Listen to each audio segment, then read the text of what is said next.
Well, Pacelli and Boomer, they're grizzled and gray, talking about Star Wars from back in the day. Got a talk show called Geeky Geezers, it's true, spinning old tales about the stuff that went through. From Atari to Shrek, they know every line. Geeky Geezers, man, they're feeling just fine. Pacelli's got a lightsaber, swings it with pride. Boomer's got a game but plays it deep in the night. They're ranting about He-Man and old X-Men too. On Geeky Geezers, they're the nerdiest crew, talking Transformers toys that twist and they turn, singing blues for the geek life, their hearts still burn. Oh, Geeky Geezers, they're living the dream, talking comics and movies, they're busting the scenes. From Battlestar reruns to D&D lore, they're preaching the gospel of geek evermore. Pacelli and Boomer, they'll never grow old. Geeky Geezers with hearts made of gold. They're sitting in the studio, mics turned up loud, reminiscing about Super Friends, feeling so proud. Pacelli loves Spider-Man, Boomer's for Hulk. They argue about Star Trek with passionate both. From Betamax tapes to their old D20s, Geeky Geezers where the nostalgia flows. They got fans in the chat, from the young to the old, tuning in to hear stories that never get cold. Talking Ghostbusters, Proton Packs, toys in the box, and Saturday mornings with cartoons that rock. Pacelli and Boomer, they're keeping it real. Geeky Geezers with that old school feel. Oh, Geeky Geezers, they're living the dream, talking comics and movies, they're busting the scenes. From Battlestar reruns to D&D lore, they're preaching the gospel of geek evermore. Pacelli and Boomer, they'll never grow old. Geeky Geezers with hearts made of gold. They're singing the blues for the games that they play, for the VHS tapes and the arcades that pray. But the spirits are young, though their hair's turning white. Geeky Geezers keep the nerd fire alight, so tune in each week to the Geeky Geezers show, where Pacelli and Boomer let the good times flow. From X-Files to X-Men, they're dropping the news, singing praises of geek life with them old blues. Pacelli and Boomer, forever they'll be Geeky Geezers living wild and free.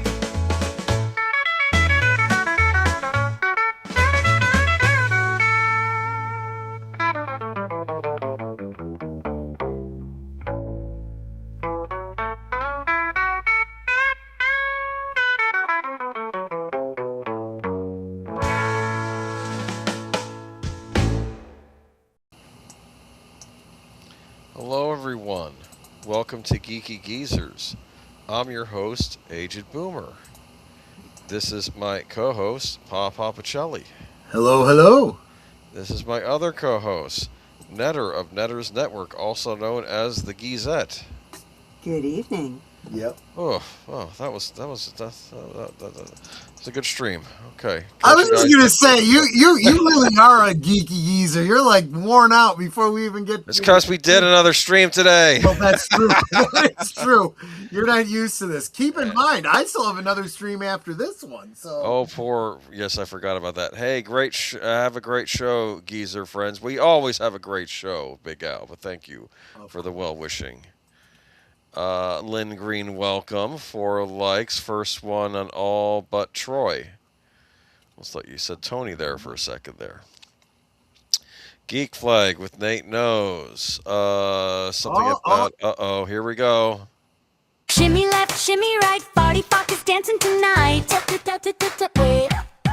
Heart still popping out his bum. Wiggle, wiggle, here they come. Come. Cute as can be with a fluffy tail sway, spreading love in the silliest way. Farty Fox, you're the best. Boop, boop, boop, you're simply the cutest mess. Well, thank you for that. Is that the first time on this stream? I'm not sure. It is the first time on Geeky Geezers. Yes. Geek Flag, welcome. Like, share, and support. We're going to support Super Chat of $5. Why not get the membership? Make sure for sure that you are subscribed to Aged Boomer. We need to get him to 500 subscribers. Come on, please. If you aren't already subscribed, if you are on my channel or you are on Netter's, feel free to just go on over to Aged Boomer's channel and hit that subscribe button. You can watch it over there. That's fine. Yeah, just subscribe. Yeah. Ruby Hoove did something very nice. Ruby. Ruby Hoove, you're a gem shining through. Every kindness, every gift makes the whole world sparkle new. Ruby Hoove, thank you. You are so so Cap- so sweet. You truly are a gem. Captain Phantom Nerd received a gift membership. Excellent. There you go. There you go. And Ruby gifted another last call membership. Well, let's give her due. Ruby who, you're a gem shining through. Every kindness, every gift makes the whole world sparkle new. Ruby who, thank you. And welcome back to membership, Lord Thoth. Or is that Taught? It depends on whether you're saying it with oh, I see the icon, so we're going to go with Thoth, the Egyptian god. There you go. Welcome, Enigma Severus. Let's see who else is here. Netter's Network, thank you. Got a hi, sweetie. Yeah, exactly. Right? Let me see. Become member for 7 cents a day. Yes, you become member for 7 cents a day. Let's see here. We don't know how much Aged Boomer's eventual memberships will be because we haven't gotten him there yet. We've got to get him some subscribers. Come on, guys, help us out. No. They'll be $100 a piece because I have to afford a new Xbox. I'm sorry. Wait, no. Oh, we'll get to that in a little bit. Yes, good point.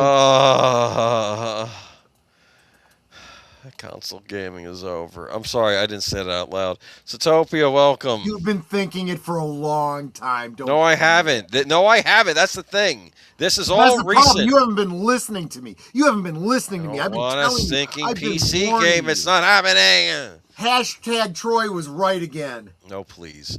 Here we go. Ship a dog shaking his body left to right. Seriously, dude. Shimmy left, shimmy right, Farty Fock is dancing tonight. Hearts go popping out his bum, wiggle, wiggle, here they come. Come. Cute as can be with a fluffy tail sway, spreading love in the silliest way. Farty Fox, you're the best. Boop, boop, boop, you're simply the cutest mess. I mean, you guys through the Farty Foxes are literally paying for my gas for my trip to my mom's place. So there you go. You're a boomer. Your boomer is The showing. boomer yes. is showing. That's why I am what I am. Anyway, by the way, I don't know. You're going out to the middle of nowhere. That's how a lot of horror movies start, dude. I'm just saying. Dude, we were just watching a stream and they were talking about picking up one of those mobile. What is it? The Hotspot? Starlink, the Starlink Okay. mobile units, and I'm like, yeah, but you would need to have a subscription, a monthly service to that, and I'm like, I can't. I'm not a big enough channel to justify that.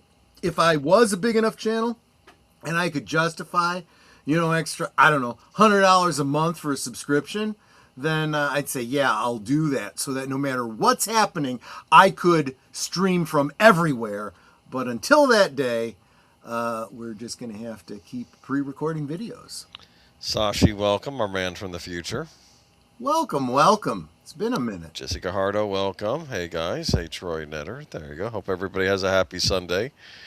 Well, there has to be some good news in tonight's stream, I think, somewhere in there, buried in there. Something I'm hopeful about, I'll say this, but I don't want to jump the gun because many people were hopeful about Supergirl. And a lot of people tried to jump the gun, but the gun has absolutely failed us once again. Did you see poor Snarky Jay's short Yes, video? I did. Yeah. Let me say, okay, I understand that it is kind of sticker shock to see her as a blonde, but she is in no way ugly. She is just way too self-deprecating. When she wears a wig, she rocks the wig. She knows Yes. how to wear those wigs. But honestly, I'm sitting there going, girl, don't pick on yourself too much because you're looking better than Millie Alcock. There's just no question about it. Did I like her? I think she was Huntress at one convention. I thought she really pulled off that costume well. She did. She does actually do a great Huntress. But honestly, I think her primo costume, and I think she would say this too, is Wonder Woman. Yeah. Honestly, for F's sake, Warner Brothers, you should just hire this girl to play Wonder Woman. She would be your Wonder Woman. I forgot what channel I was watching, but some guy was going. He was going, well, they had to do another movie after Superman, and well, we can't do Batman or Wonder Woman, so we'll just go with Supergirl. And then I was thinking, why couldn't they have done a Wonder Woman movie? It's the same thing I've been complaining about for years with Warner Brothers. They look where Disney and Marvel Studios has to deal with rights because they were all sold away to other companies and they don't have the rights to this character and they don't have the rights to that company. For whatever reason, Warner Brothers has divided it up themselves within their own divisions. You can't use Batman because so-and-so's using Batman on this platform, and the TV is using these characters for Superman, so you can't use them here. I call it the peas and the carrots thing, where they don't want to let their peas and carrots touch on their plate, and they're making these problems for themselves. Stop it! Just tell these people, look, if you want to work for us, this is what you need to do. You need to work with these other directors. We have a shared universe, and if you don't like it, go make your own damn thing with your own damn characters. Oh, so Let me take a breath now. let's bring up the presentation. Yeah, where is that? There we go. There we go. Look at this. Did I not put the presentation in there? Where is it? Where is it? I thought I Where'd it go? uploaded it. Where'd it go? Hold on. Oh, hold no. on. You're going to have to cover it, Boomer, because I got to leave the stream in order to do it. I'll be back. No, it's the third one down from the top. If you scroll all Where the do way you up to see the it? top, you see intro, greeting, and then presentation. I'm on that page. The presentation isn't in the one that says Okay, I'll cover I'll be things. back. You go. I'll be back. Yeah, just yes. We'll hang out with the chat. How y'all doing? Have you been saving up for your Xbox Series X chat? Huh? Because they've gone up they've gone up in price a little bit. They shot themselves in the foot with brand diversification, did they? Now. Are you considering getting a new Xbox, really? No, I'm just asking if the okay. chat is. Yeah, I was considering a while ago till I realized the memory seemed proprietary and I can't load things off an external on there. Where you can store things on an external, you can't play the games on the external. But now apparently external hard drives have now skyrocketed in cost anyway. So if they fix that, Oh, yeah. Anything computer related is super expensive. well, this is where we are. Apparently, Mac has done some things. Is Troy here? I can add him if I need to. Hold on. Do I got to add him? Nope. Okay, I guess he's there. Aged Boomer, I haven't gotten a PS5. Oh, you didn't? I thought you were planning on getting one of those, but that's okay, Jesse. But let's see. Doesn't matter if they increase the Xbox of the Xbox. Never got one over here.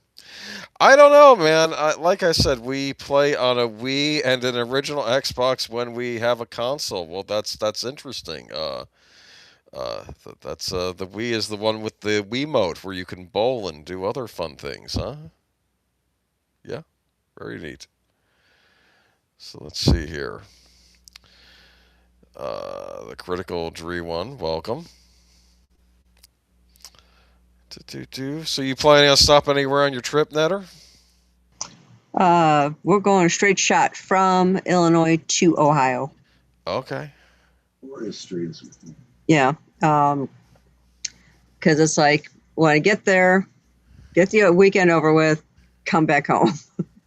I said, I love my mother-in-law. I really do. But Ohio is so boring. I have family out in Ohio.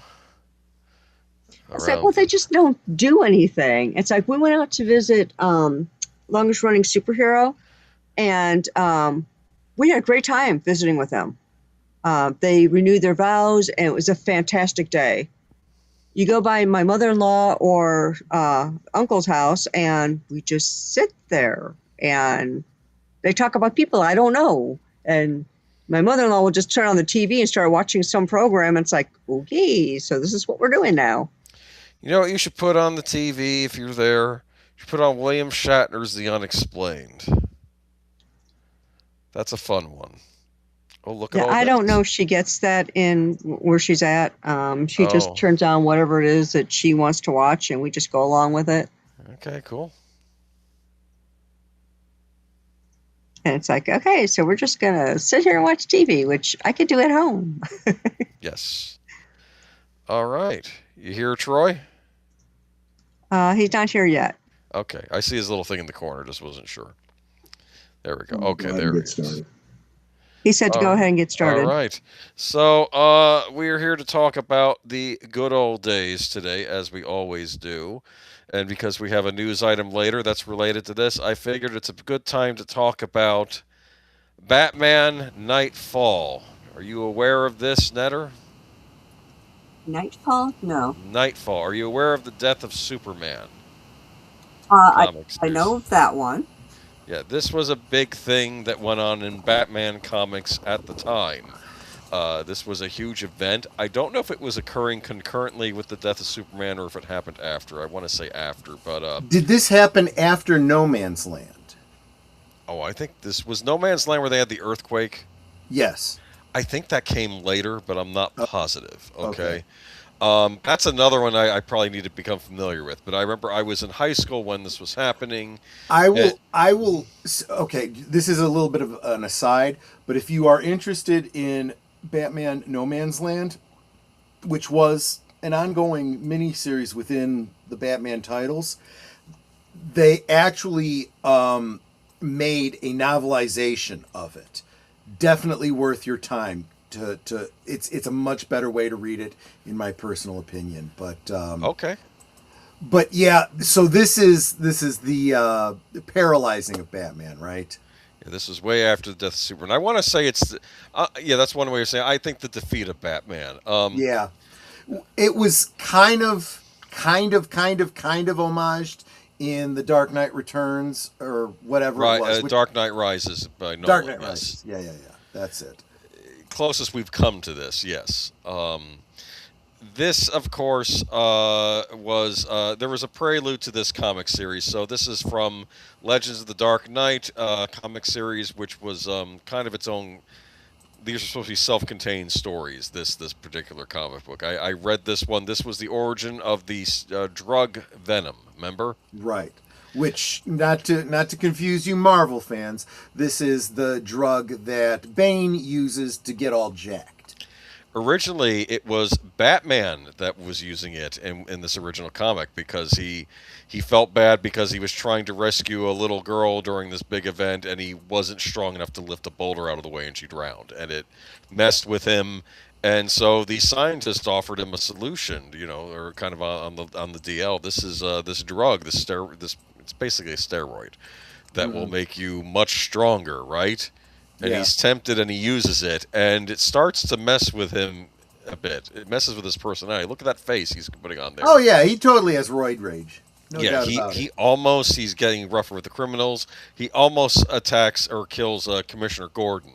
And that's when he goes to Alfred and says, you are to lock me in the Batcave for I forget how long. You're going to seal it, and you do not let me out no matter how much I plead to get out of here. I have food here. I'm just going to stay here till I wean myself off this. That's how bad this drug was. And, of course, I read this also. This is Vengeance of Bane. This was the Bane origin comic, I believe. And this shows Bane's origin. Now, you know how like many Batman villains have a bad day, right? Yeah. He had a Bane, bad life. Yeah, bad. Yeah, his day was the day he was born. Yeah. Some undisclosed South American, Latin American country. They didn't say what it was in the comic. Frankly, it's an island nation. I kept thinking Cuba, where he had to pay for the crimes of his father by the dictatorial regime. So it's like, okay, the father died too soon, so we're going to punish the son, right? So Right. he's basically born in a prison and has to survive in a prison since he's a baby. All right? Yeah. This rough prison, and he is a highly intelligent villain, a very strong villain, and then they do experiments on him in the prison with the venom, and then he becomes Bane. He's also one of his partners in the cell is actually a criminal from Gotham City called Bird. He's like a Gotham syndicate member, one of the mob organizations there, and he teaches Bane all about Gotham City and the Batman, and Bane decides I'm going to set my sights on Gotham City, take it over, and destroy the Batman. That's Yeah. his main plot. Remember? With Yes. with the whole idea of Batman having different villains that represent mirror images of different aspects of him, right? So you have arguably you have the Joker, who has the.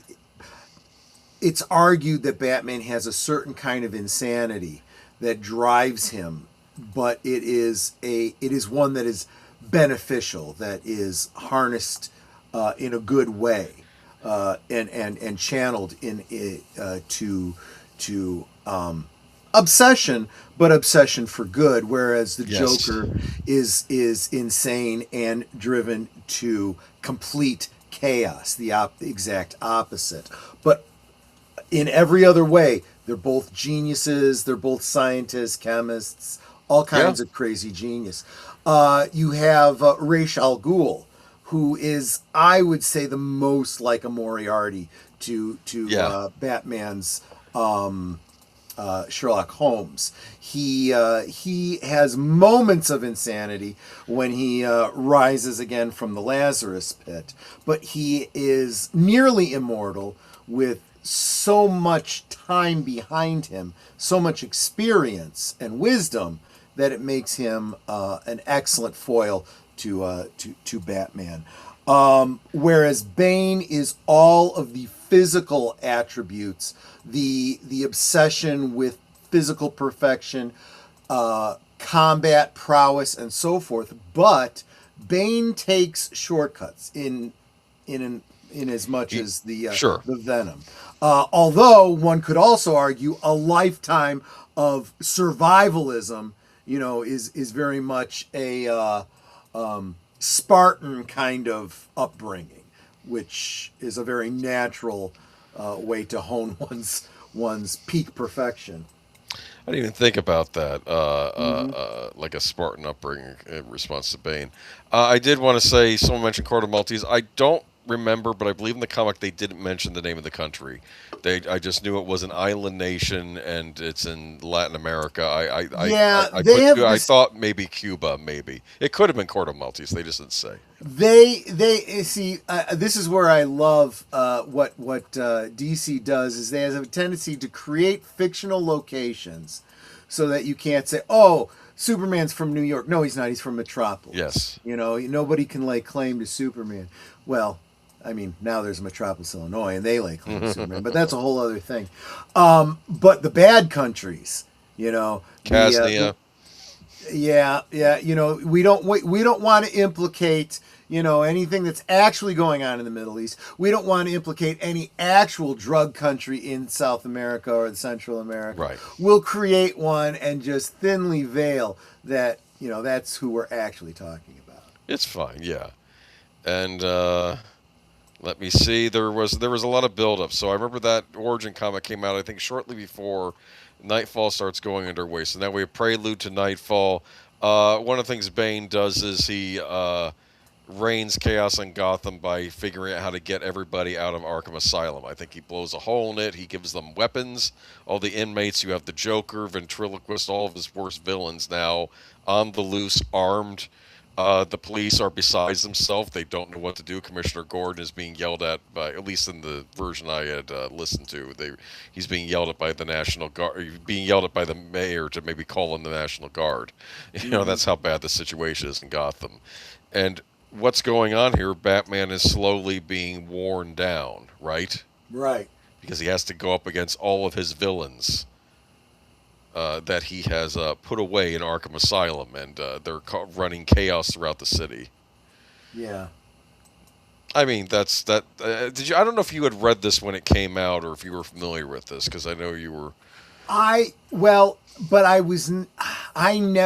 don't think there was any period where I was actually avidly reading all of Batman. I was very much more a Teen Titans enthusiast. I bought all the new the new Teen Titans, Tales of the Teen Titans, and so forth. Justice League, Superman, and Supergirl, absolutely. All of the other characters, sporadically. I bought a lot of miniseries, but not a lot of the main titles. What I did was, again, guys, This was mostly before the internet. We didn't have YouTube videos that sum things up like this.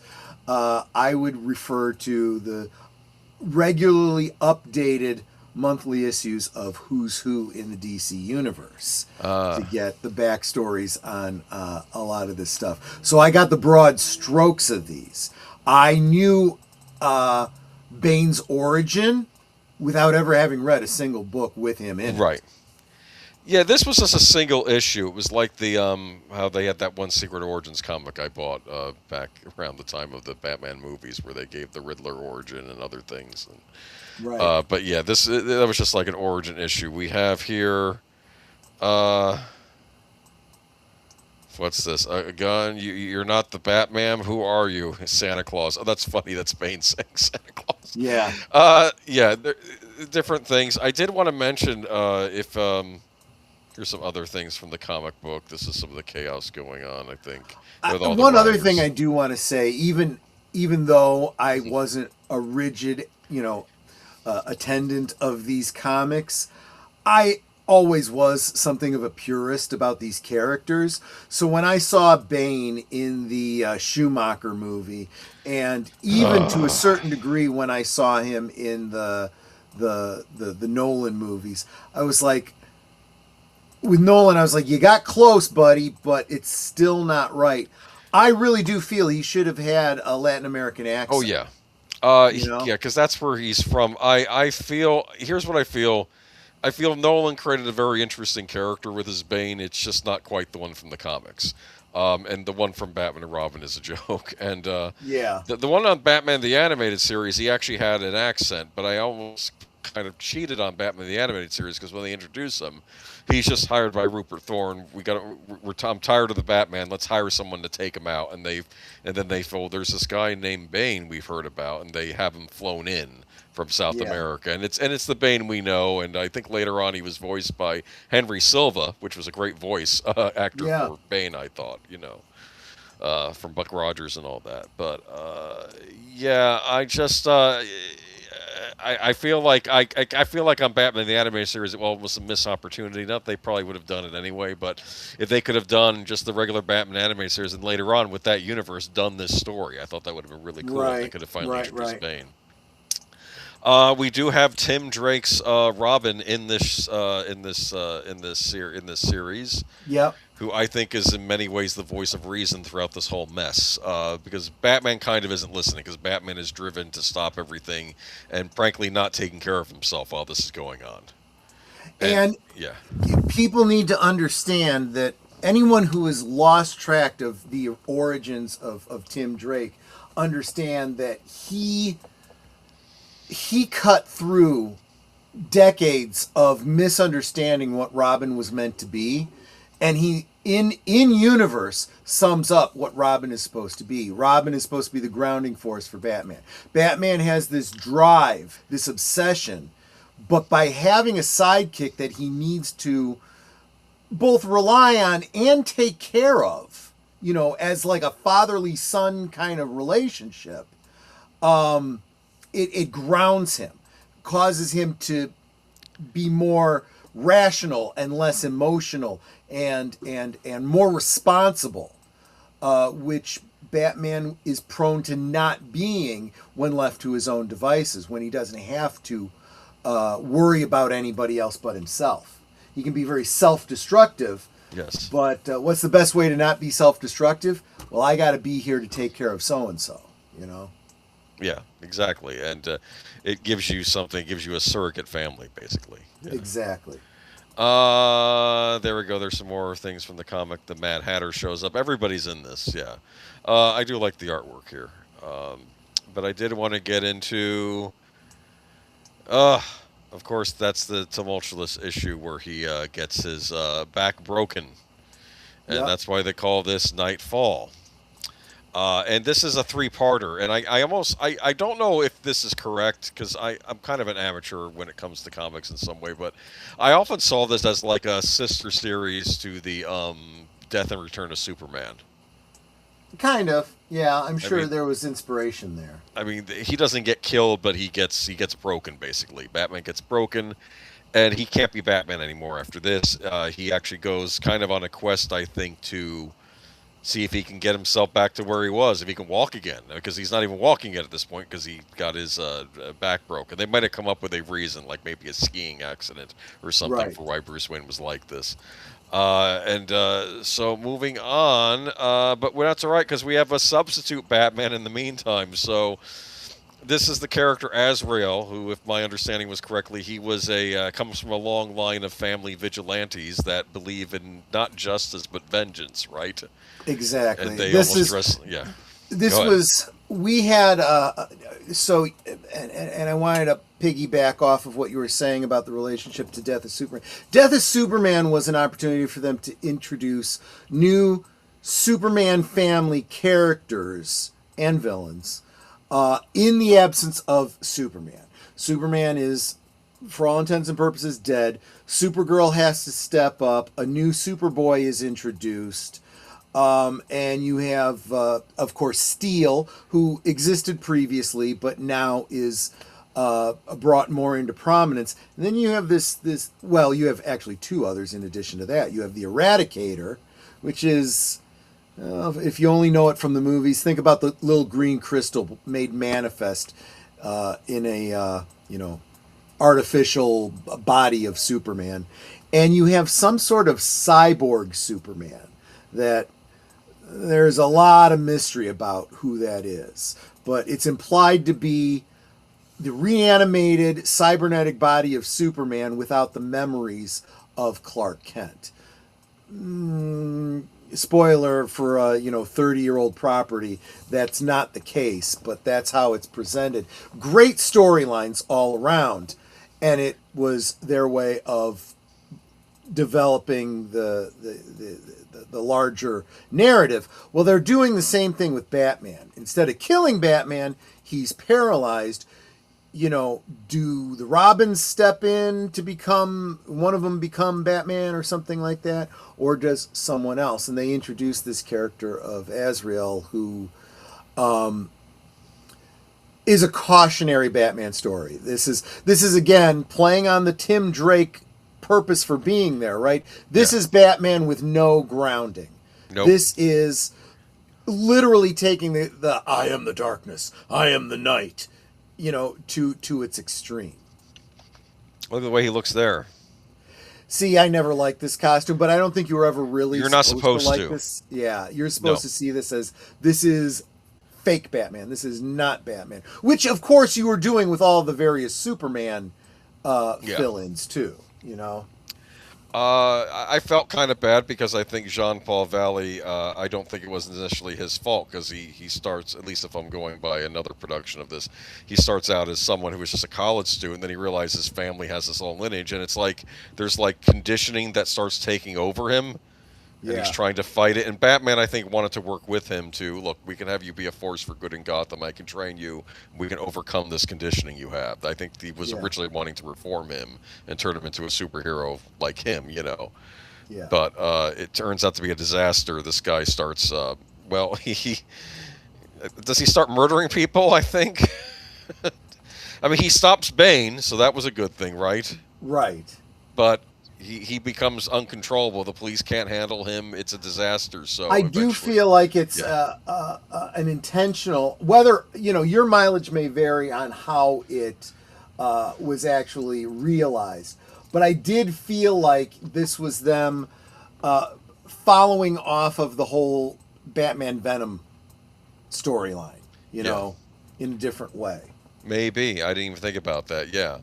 But because apparently he's losing his grip on sanity as the series goes on. So it's I don't know. I was always very intrigued by this storyline. This had kind of an epic Batman feel because at the same time this guy is taking on the criminals of Gotham and taking on Bane. Batman's trying to fix himself to come back to Gotham, and then eventually the last part is him having the fight of the two Batman, basically.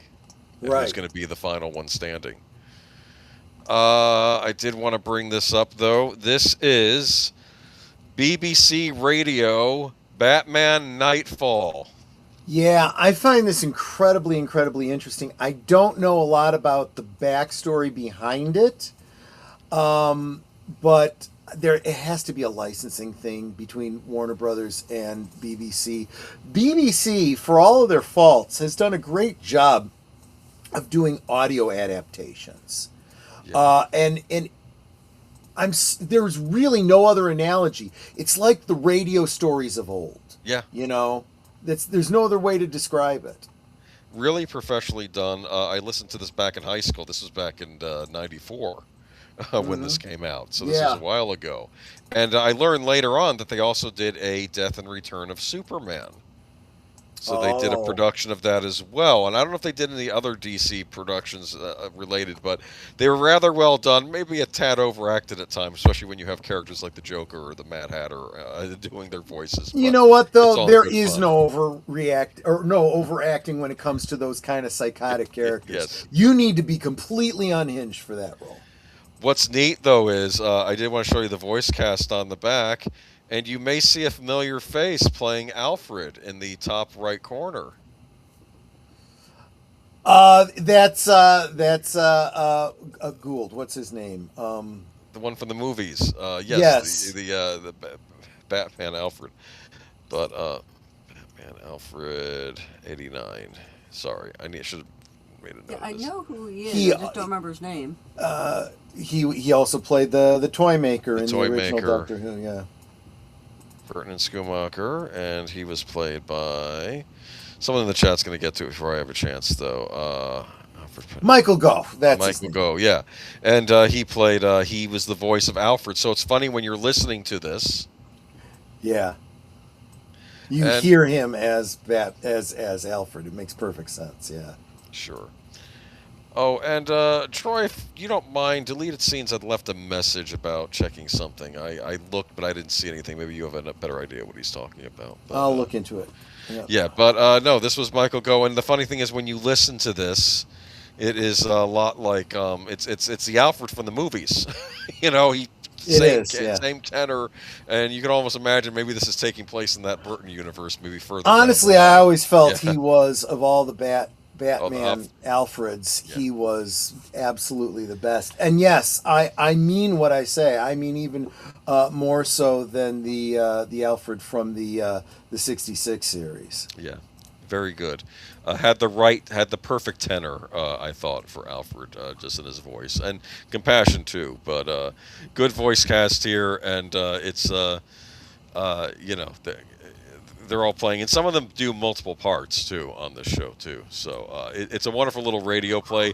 And like I said, if you're bored this week and if you have time, it's on YouTube. If you want to see if you could download a copy of it, you could always maybe listen to it while you're on the road or something. But and they also the Death and Return of Superman was another one they did. I think they did a third one too, but I don't remember what it was. But this is where I got most of my information about Nightfall. But apparently they had written a book, novelization of this too, which might be rather good.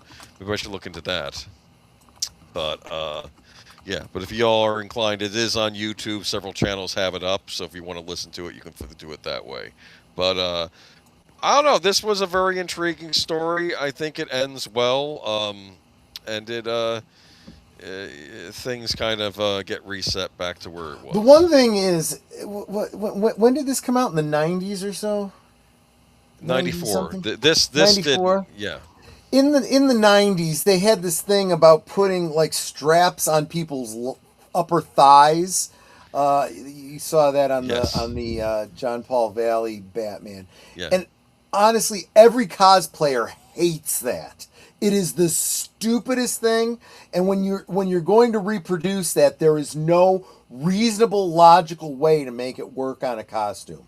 Yeah, I mean, even using Velcro, it still falls. It slides. It doesn't stay where it's supposed to. Yeah, that is just, hate it. The only way those straps stay on the thigh is if they are somehow sewn to the thigh material, but then there's no give, and you don't have it. It's stupid. It really is stupid. This really is an awful Batman costume. It is. It really is. I hate this costume. It was intended to look demented, like a demented version of Batman. Well, they succeeded there. Yes. I especially hate the Spider-Man-esque fringing on the legs there. Yeah. That looks like a Spider-Man symbol. That's not Batman. Well, it you was know? the 90s, man. It Spider-Man the was like the 90s, king yeah. comic at that point, I think. But yeah. Yeah, What yeah. does that have to do with a bat? You I know. It doesn't, because the Azrael dresses like a knight, like a medieval Yeah. knight, like a dark medieval knight, and he's trying to make the Batman costume like that of a knight.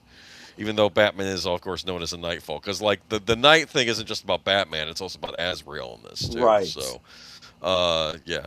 Which And I understand going for the whole Dark Knight concept and taking Yeah. the knight part of it seriously, but even that, I feel the costume kind of falls short. But nice little radio play if you get to check it out as well. So, and I'll have to look for the novelization. But I actually want to read this, and we will have an update later tonight. There is another adaptation that's coming out, which, fingers crossed. But for now, Yeah. let's get into the news. Margaret Carey, the model for Tinkerbelle and Peter Pan, dies at 97. I didn't share the New York Times article because it's behind a paywall. That's What the else biggest is problem. new? But I loved their title. Their title was the best.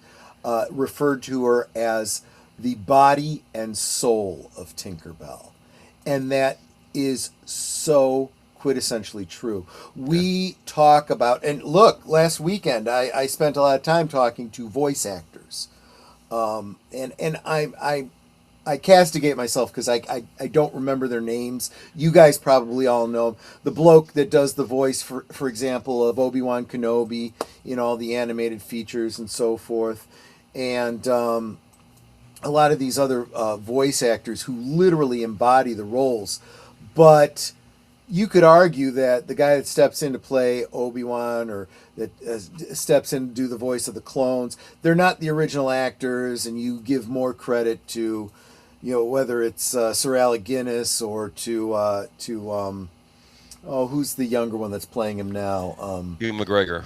Ewan McGregor or whatever, right. There is no other Tinkerbelle.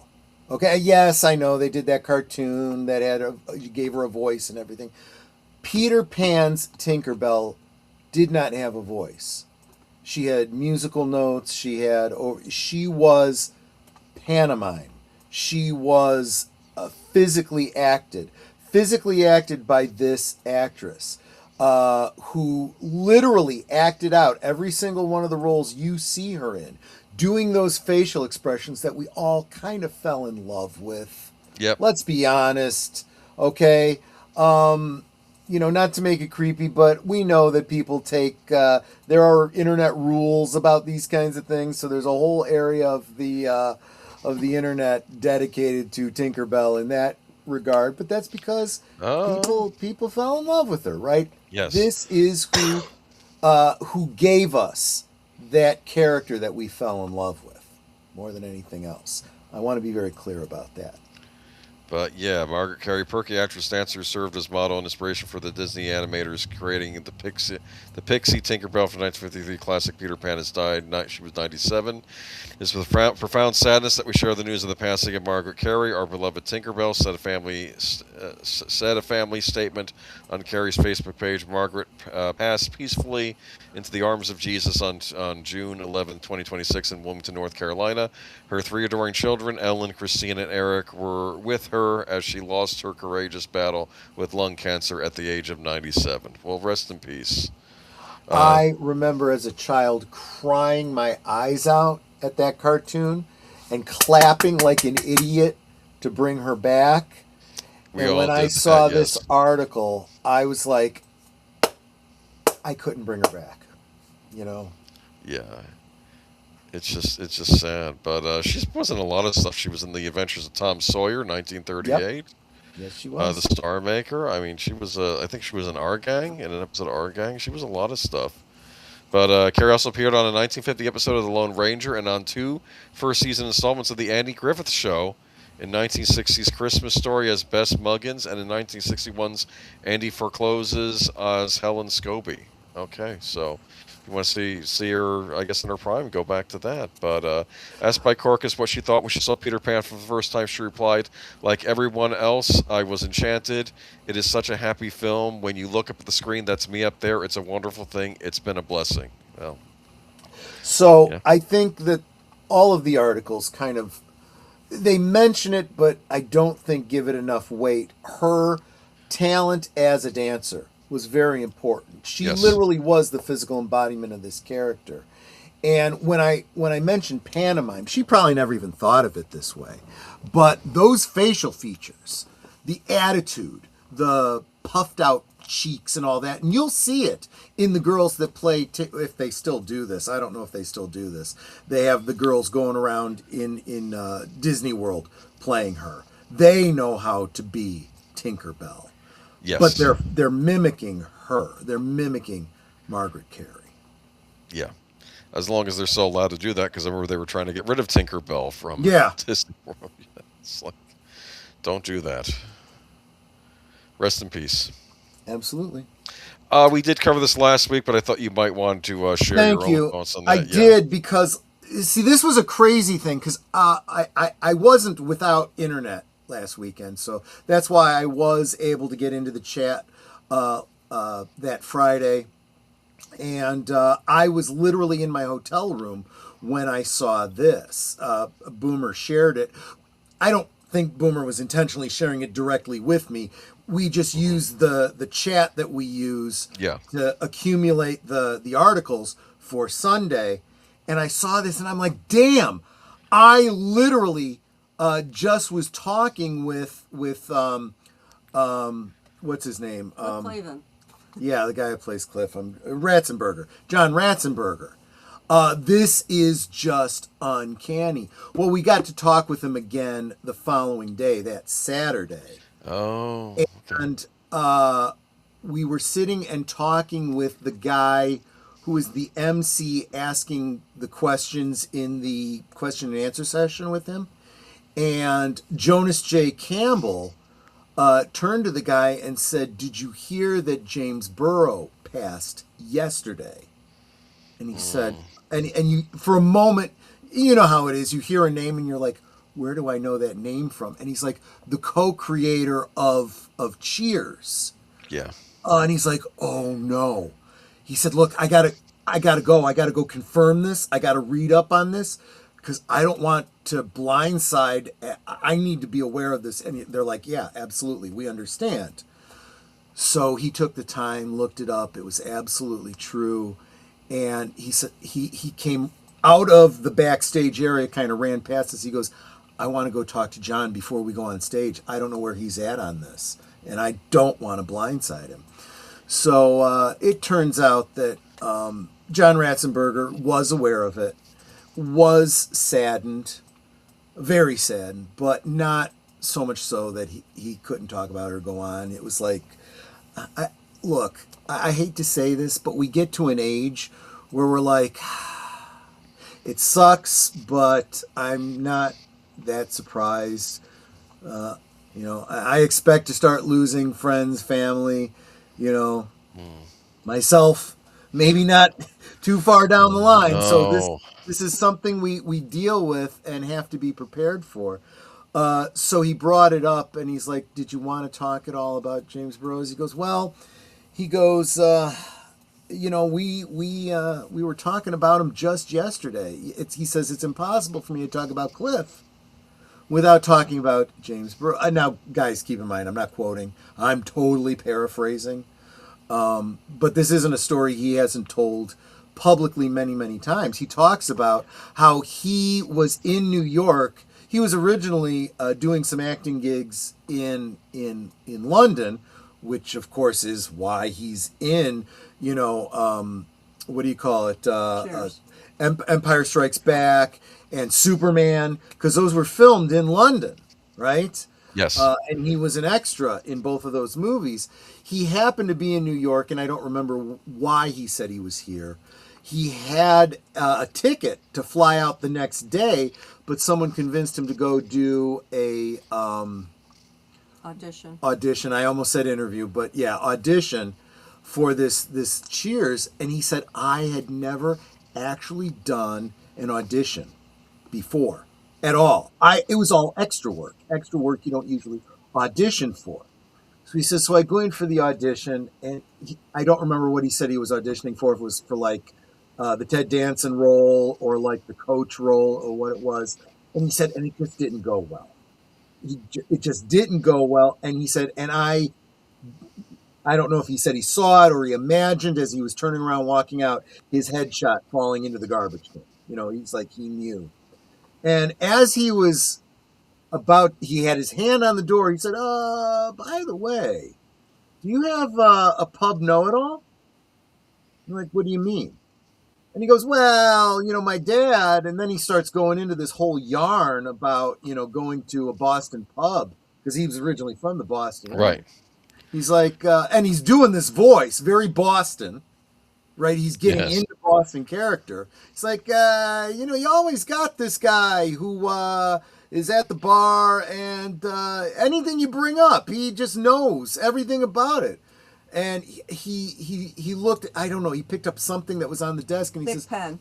oh yeah, Big Pen. He goes, you know how Big Pen got its name? And he just goes into this whole yarn about it. And they're like, is that true? They go, look it up. And that's literally how the character of Cliff Clavin was invented. That was James Burrows, who he was talking to, and who decided, we need you to play this role. So his whole career, really, he owes to James Burrows. At least that's what he said last weekend. So there you go. You know, that's what I wanted. Good story. All of that. Yeah. Exactly. I like your Bruce Boxleitner story, but you have to listen to a Troy stream from Friday. You should probably clip that, the Bruce Boxleitner thing you ran into while you were up there. Like, I'm going to have to clip it, because I got to tell you guys, I got to go back and clip it, because I don't remember half of the stream for Friday. It's the story about when he looks at a plate and he says, who the F is this? And I laughed. That's right. I honestly wish that Andy and Gary could have been there for that, because it was really their story to tell. Oh, wow. But it was Gary's idea to go around and get a picture with. So we have a picture with John Ratzenberger, with William Catt, and with Bruce Boxleitner. And for Bruce Boxleitner, we wanted to recreate that poster where he's holding up the disc. Yeah, and the classic Trump He's poster. like, what are we going to, we're not going to find it. And he goes, well, we just need any white disc. And we're walking around, we literally found a $5 bin of whatever you find in here for $5. And it was one of those collector's plates with Daisy Ridley on it. And we bring it up, and we're like, can you hold this up? And he's like, yeah, sure, what is this? And he looks, he goes, are you guys serious? We're like, it was the $5 bin, it's nothing, it means nothing to us. And he's like, okay, I see, I get it for the picture. And then they're like, would you sign this? Yep. We want to give it, he's going to give it to Doomcock. I know he's going to give it to Doomcock. I have no doubt about it. And he's like, would you, somehow funny sign it? And he goes, he signs it, and he says, who the hell is this? Bruce Boxleitner, and then in quotes Tron. Everything that he signs that is in any way Tron related, he puts Bruce Boxleitner and then in quotes Tron, because that's just how he does it. Cool. I get that, because Sarah Douglas did that when she did Pamela. She signed a picture of Pamela from V. So she signs Sarah Douglas and then in quotes Pamela.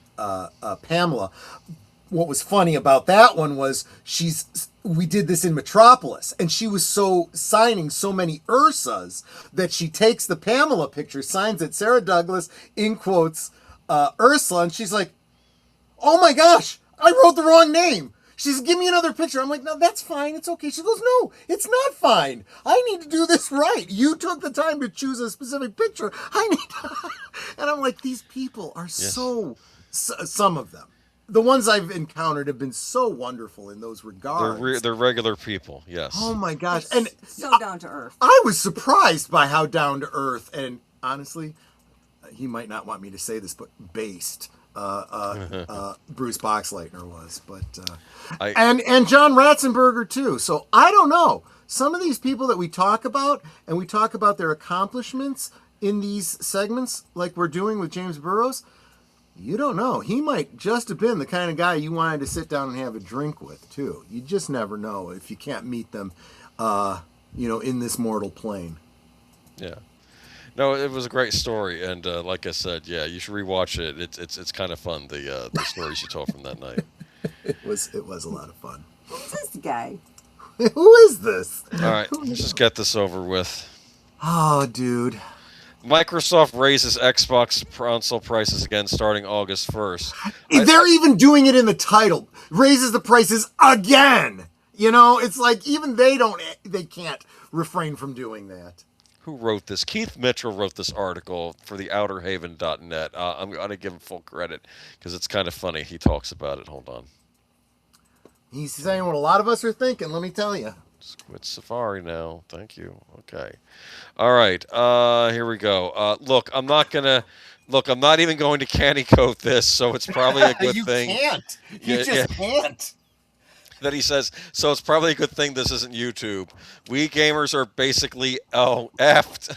I'm not gonna say that. We've had to deal with several price hikes across console and PC hardware, and now here's another one with Xbox revealing that it's raising the prices for its Xbox Series XS consoles.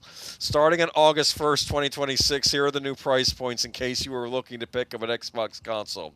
Xbox Series X 1 terabyte old price $649.99. New price $799.99.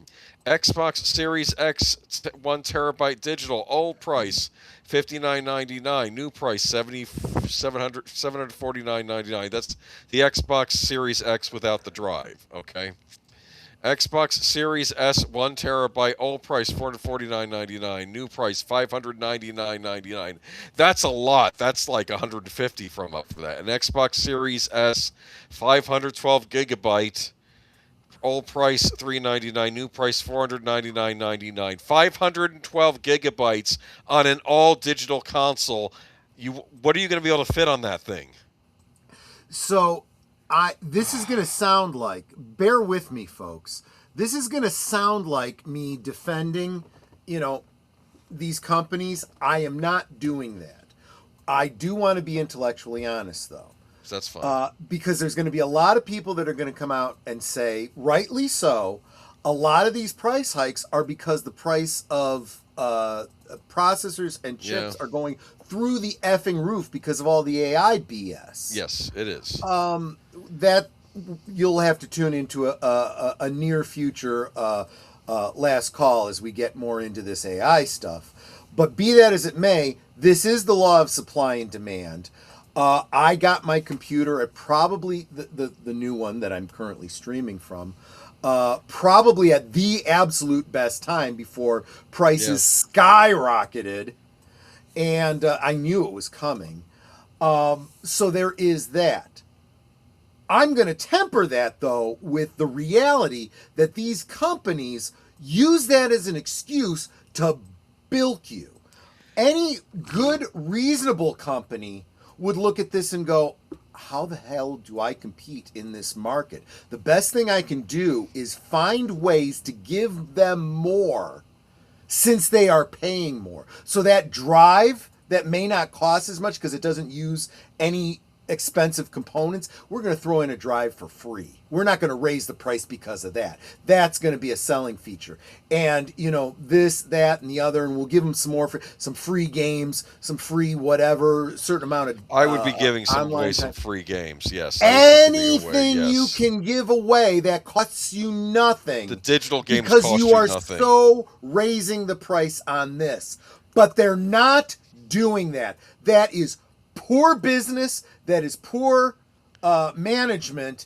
And going back to what Tree Rock was saying, Xbox console's dead, Jim. It deserves to be. It should be.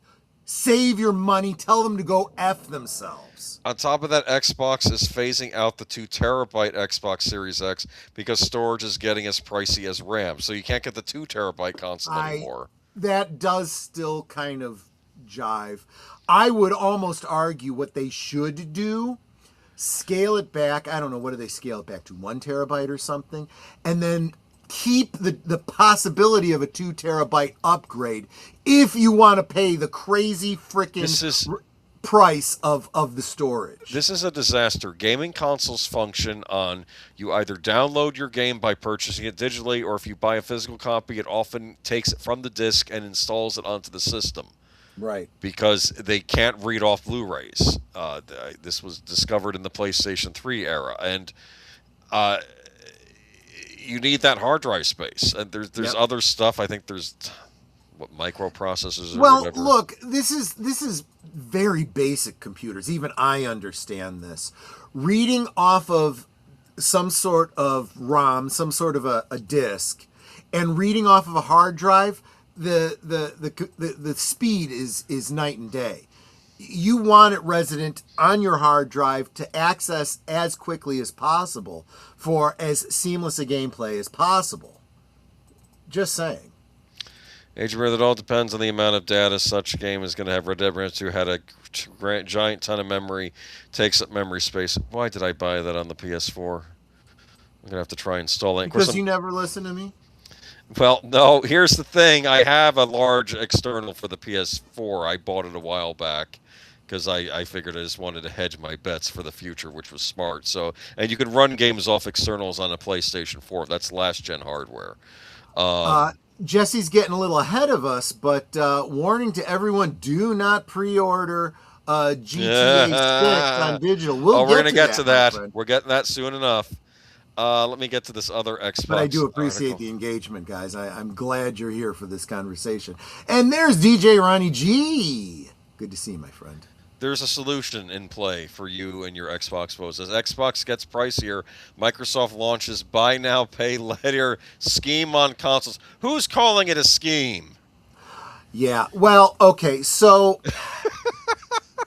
there's a line from Twin Peaks, and I think I'm going to butcher it, but Dale Cooper says, credit may be the fast track to an appearance of affluence, but solvency will keep you warm at night or something like that. And it's great advice. Guys, never pay for something you don't need using credit. You will always end up paying 2 and 3 times more just in the financing fees. Pay cash if you can, or the modern equivalent of paying cash. Pay it off right now. If you can't afford it, you really need to question whether or not you need it. Earlier today, Microsoft raised the price. Yes, we know about that. What's the game plan? To retain gaming enthusiasts, Microsoft introduced a new installment-based payment scheme for its consoles that is now going live through its official storefronts. Buy now, pay later system is currently available for the Xbox Series S and Xbox Series X consoles for both new and refurbished. Now that the price of the Xbox has gone up to $150, I guess, for the base, Microsoft is introducing buy now, pay later option. We made it easier for players to use buy now, pay later options on eligible Xbox hardware purchases through the Microsoft Store, making it possible to break up your payment. Do you know what I bought for my first Xbox, the Xbox One S last generation? Do you know what I paid? What? $199.99. It came also packaged with a free copy of Minecraft and a controller. For just $200, and now they're charging what for these? This is insane. I don't understand this. I mean, granted, I got a deal, but still, this is nuts. And it came with 1 terabyte on it too. None of this 512 nonsense. In order to avail the buy now, pay later benefit of the Microsoft Store, which is essentially an extension of the PayPal pay later system, you purchase must be approved before you can decide the duration over which you want to pay the full cost of the Xbox console. Are they going to charge interest on this? Yes, that's exactly right. Dude, this is no different than the scheme when you buy a new or used car and you do the financing. You know that the dealership is making a financing deal there, and now this is Microsoft getting in on the having their hand in your pocket as much as possible. I guess so. This now means that Nintendo is the cheapest option on the market. We were complaining about how expensive they were last year. Yeah. This is where we are. Okay, Grand Theft Auto 6. Let's talk about this. Oh. Grand Theft Auto 6 Physical Edition is leaving fans furious for a good reason. Gamers still have a while to wait before they can play Grand Theft Auto 6, but now they can officially start working it into their budget. Not long after unveiling the GTA 6 cover art, the studio revealed the full game price. Fans have speculated that GTA 6 would be the most expensive of the franchise, and they were right. Grand Theft Auto 6 will have a $79 don't say $79, $79.99 price tag, with the Ultimate Edition coming at $99.99. Here's my question. Will the Ultimate Edition just be the version you're supposed to get? Probably. And they're going to, they're going to, I don't use the phrase, gimp the regular edition to get you to spend the extra $20? Lynn Green is absolutely right. She says, physical edition is false advertising. That's true. Oh, yeah, of course it is. Because it's not a no physical longer. edition. And honestly, I want to see the lawsuit that should arise from that. So everyone knew that Grand Theft Auto 6 was going to be more expensive. On the other hand, a portion of the fan base feels like the game will secretly cost $100 for the full experience. They're going to cut something out of it that you want. Right. So you're going to have to pay the extra $20. Maybe they'll charge you more if you bought the $80 version to get what you would have gotten for the $100 version. Oh, God. And later on. But Rockstar's Choice makes the physical edition of Grand Theft Auto 6 a storage container for a download code. Yes, so, yeah, okay. Ultimate Edition is rubbing some gamers the wrong way. Rockstar revealed that physical copies will be empty boxes containing a download code for a digital version of the game. So you're not getting an actual disc with this game. You're getting a code to install on. You type into your Xbox storefront or your PlayStation storefront, and then it will download the game onto your console. You will not be getting a physical edition of this game. Rockstar's choice to make the physical edition of Grand Theft Auto 6 a storage container for a download code has seriously upset some fans who are voicing their complaints online. So just a box of wasted plastic for a one-time download code to be mailed to you, purchased from a store. And I'm going to tell you this, for those fans that are complaining, your complaints don't mean crap. The only thing that matters is withholding your money. If you pay for this, then you are bending over and spreading your butt cheeks. Now, originally people who were speculating on this, and I will, not that I want to defend this decision, but I think they were worried that someone would get their hands on a physical copy of the game, it would leak to market, and then people would be able to play it early, okay, and or someone would be able to hack it or put it online, and they're worried about spoilers coming out for the game before its release. But I don't think that's what's going on here, frankly, because I think it's been leaked recently. They were thinking that a physical edition may come later on, but now I think another leak said the physical edition is never coming. This will be a digital-only game, and like many Rockstar games, this will take up a lot of space on your hard drive. Do not. I agree with what John said. Do not pre-order this if you buy it at all. You really shouldn't be. You really shouldn't. You should not continue to reward this because they will continue to take and take and take. It's the Lando Calrissian.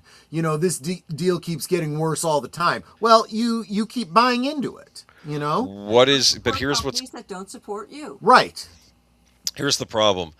I think a lot of people may not be as savvy about this stuff as you and I. think they're just going to rush out and buy the latest Grand Theft Auto game. It's probably the most anticipated video game coming out this year. It's one of these hype series, and I think people will say, well, I don't like this, but I want to play the game. And here's another problem. If this game sells well, very well, which it may, and it's a digital-only game, what does this do to other companies with their physical games? They will all start doing this. Yes. Every single one of them. So that you could have your Grand Theft Auto game, you've completely destroyed the market. Physical media will be no more. Yeah. I mean, this is even worse than what Nintendo was doing with those game key cards, because at least those were physical. And to be fair, Nintendo, I don't want to give them too much credit, but their first party games, they do put them on the game. Let me just say too, we're also talking about game companies that put out half-finished games to begin with. You're paying these premium prices for these games that don't effing work. Well, that happened with Doom. That required a download when it came out. The latest Doom game, the Dark Age, that was not all on the disc. I didn't get around to doing that story because we had too many at the time. But yeah, this is not good. This is not good. This is this is the deal just keeps getting worse each year. So, but that's okay because Steam is coming to rescue us all. The Steam machine price has been unveiled. Yeah. You remember we talked about the Steam machine? Yes. Steam's going to come out on the console. They're going to have a consoleized Steam machine for people who want the convenience of a And console. as I recall, we were both going, "Why? What good is this? What is the point of Well, this?" I thought it would be ease of use, but it's going to come out, and frankly, see you later, Xbox. This could be the new. I thought this could be the new third console or third pillar in the gaming space would be Steam, and they would kick Xbox out. Here's another article. Oof, ouch, yikes. We now have an official price for Valve's Steam machine, a pre-built console-esque gaming PC that mean then to live in your living room instead of under your desk. It'll cost you more than twice the price of a gaming console. Here are the eye-popping numbers. Steam machine, 512 gigabyte, $1,049. Steam machine, 512 gigabyte with a controller. That one didn't come with a controller. $1,128. Steam machine 2 terabyte, $1,349. Steam machine 2 terabyte with controller, $1,428. What do you think? I think I don't need it. I didn't think I needed it when I had no idea what it was going to cost, because I'm already using Steam on my PC, and I don't need some extra machine. And I sure as hell don't need it at that price. Some people are arguing I could just build my own version of this and it can run Steam for less money than what they're charging. Exactly. I feel dead inside about hearing digital only pass, given the fact that I have been waiting for more than 10 years, more than 10 effing years for GTA 6. Rockstar has ended. Okay, Jesse, it's not good. Maybe they'll release a physical edition down the line. That's all I can tell you. I'm actually trying. Believe it or not, I don't like the Schadenfreude is stomping on people. I know you were looking forward to this. But yeah, it looks like right now it's physical only. The rumors that have been floating around that there will never be a physical edition, though. But that could change. You never know. Okay? That's all I can tell you. All right? Sometimes games get physical editions. I didn't think we were going to get physical editions. But for now, it doesn't look likely. But I could be wrong. But the fact that you guys are even talking about the possibility of whether it will or it won't shouldn't even exist. It should be a certainty that there is going to be a physical release. And if there's not, if there's even a question, you need to start raising the middle finger to these companies. That's a lot of money. And I'm sorry, Steam is an all digital console because that's how Steam works. And it's... Yes. It's but yeah. I'll be honest with you. The whole reason I even have a Steam library is because these digital versions of the games are so cheap. And Boomer keeps buying them for you. Yes, well, that's true. Boomer's bought a bunch of them for me. Steam does digital better than anybody else. I'll say that. Yeah, and they're less it comes restrictive. down to understanding the difference between physical and Yeah. if I am getting a physical game, I want the game to own forever that I can play offline away from you. If you are giving me a digital thing that I can lose at any time, but you're making it so cheap I can think of it as a rental, I'm okay with that. That's a choice I should be able to make, you know? Yeah. Do you know what Steam was doing after they posted this on X? People responding with the Danny DeVito meme of him just nodding his head no. Nope, that's okay. Yeah, like exactly. no one's buying this thing. It's dead on arrival. Because if people want to play Steam, they'll just play it on their computer or build their own. They're not going to buy this thing. It's not going to happen. Well, we have some Sony news this week. A studio shattered the aftermath of the mass Bungie layoffs. Bungie were the people that created Halo. Then they left Halo with Xbox and they made their own company. And then they started making a game called Destiny for Activision. And then Sony bought Bungie. And they bought Bungie, and now they're firing everybody. So, okay. I don't understand this. And it could be that this is like a poison pill, like maybe all the talented people at Bungie had left a while ago. Because I'm sorry, when you buy a studio, none of the people that started the studio or made it great are still there. What are you buying? Exactly. I guess you're buying intellectual property, but you don't get access to Halo because that's still owned by Xbox. Well, So. and look at what happened to Disney. They bought a bunch of intellectual property, got rid of all the talent, and now they're left holding an empty bag, essentially. I really wonder how Avengers is going to do this winter. But okay. You know how Avengers is going to do. Don't even say that you're wondering. Once Destiny 2 announced it was going to end development and the live content being put in a kind of maintenance mode that didn't even include a skeleton team, the writing was on the wall. Bungie would be hit with layoffs, and as early reporting indicated, the scale would be huge. This is exactly what's happened. On Thursday, Bungie was almost cut in half by Sony-led layoffs that touch all pieces of the company, wiping out decades of history and mountains of talent. Here's where things stand, even as more information comes in.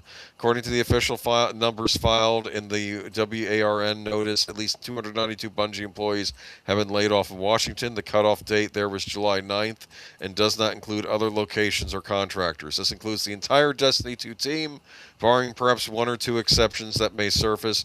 Previously, some had already been moved over to Marathon, but that was not part of what happened yesterday. It's everyone, I was told yesterday by those witnessing events in real time. Additional layoffs affected at least some developers on Marathon and some at SIE who were supporting Bungie. The layoffs also included contractors on both Destiny and Marathon, with the former being somewhat chaotic situation in which those contractors were supposed to help test and implement the last hotfix for Destiny 2. Destiny 2 is an online shoot 'em up game, like Call of Duty. Okay. What's happened with what's happened with the much derided leadership of Bungie and somewhat of a tangled web? Justin Tremaine, the head of Bungie, who replaced Pete Parsons, has stepped down. There are parts of Bungie. It's always leaders step down; they don't get fired. I've noticed this. Co-founder Jason Jones has also departed. There is no word on Bungie OG. Tyson Green, the all but invisible director of Destiny 2.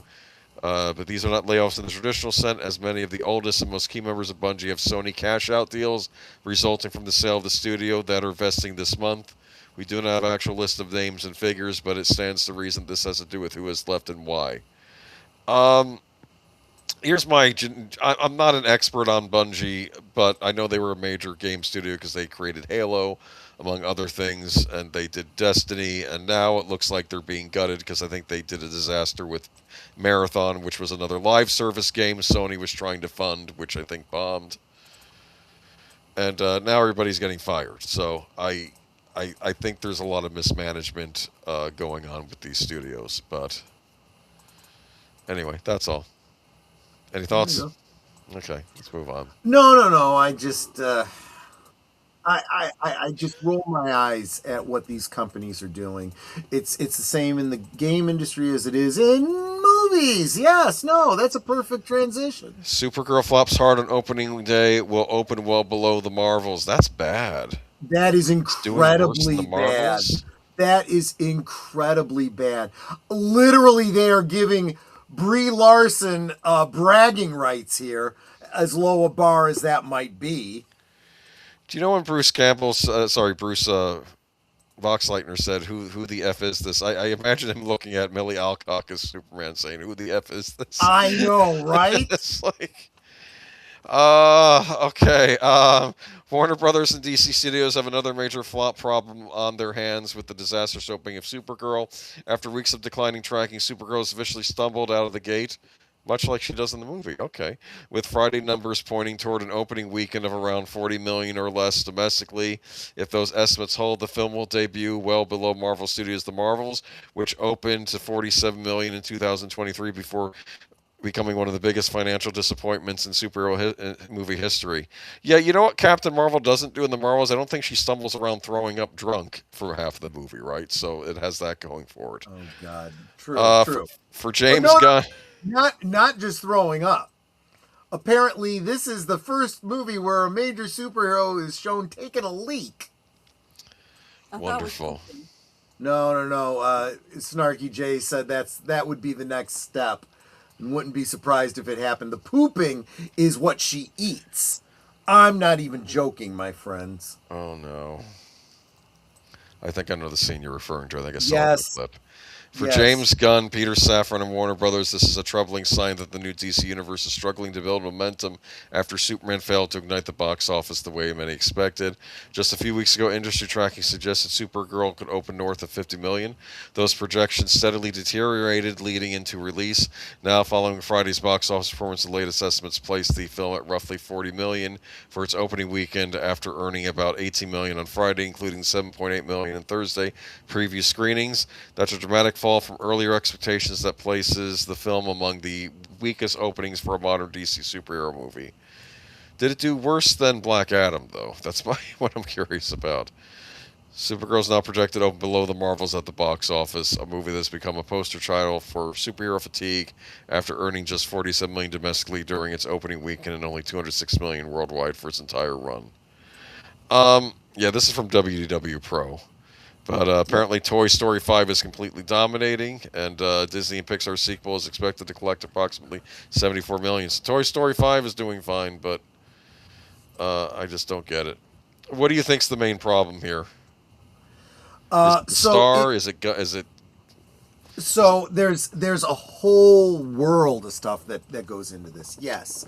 So Millie Alcott clearly is taking her marketing lessons from Brie Larson and Rachel Zegler, pissing off the primary audience for this and them not showing up, right?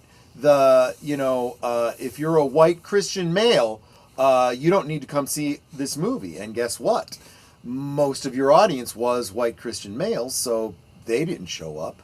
But I also feel like if you don't fall into that category, you're still in a world where you look at that and go, you turn on these people, you're going to turn on me too. You don't need my support either.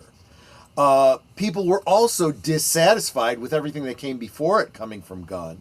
So this needed to be a knock it out of the park desire to see it before anyone was going to go and drop money on this, you know. And then we are all getting tired of superheroes that aren't heroes. Every one of these James Gunn movies, the hero murders somebody.